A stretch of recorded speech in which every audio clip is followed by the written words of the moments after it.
जंगल में शिकार करते आदमी ने पेड़ के पीछे से एक बाघिन को निकलते देखा जिसका ऊपरी शरीर इंसानी था। आदमी ने उस पर तीर चलाया पर वह फुर्ती से बचकर जंगल में छिप गई।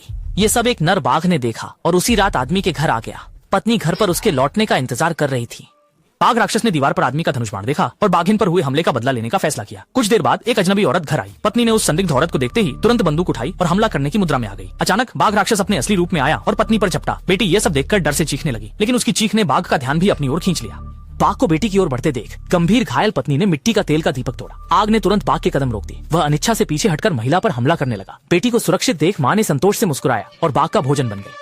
घर लौटते ही आदमी ने देखा कि पूरा घर आग की लपटों में घिरा है और ग्रामीण आग बुझाने में लगे हैं। उसने अपनी मृत पत्नी को भी देखा, पर बेटी की पुकार सुन वह आग में कूदकर उसे बचाने चला गया। बेटी बच गई, पर जंगल लौटा नर बाघ भी क्रोधित था क्योंकि मादा बाघ को आदमी ने मार दिया था। दोनों को भारी नुकसान हुआ और वे अब कट्टर दुश्मन बन गए।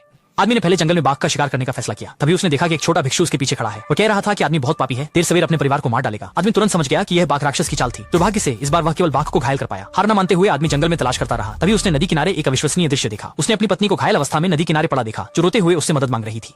आदमी ने परिचित चेहरा देखा। दुख में भी समझा कि यह बाघिन का जाल है, फिर भी हिम्मत कर ट्रिगर दबा दिया। सफेद धुएं के बाद बाघिन का शव नहीं दिखा। आदमी ने चौकन्ना होकर चारों ओर देखा, ढील नहीं दी। अचानक बाघ ने पीछे से हमला किया। आदमी ने उसकी आंखें खरोंच दी, पर खुद गंभीर घायल हो गया। नाखुशी से बाघ को देखते हुए उसने आंखें मूंद ली।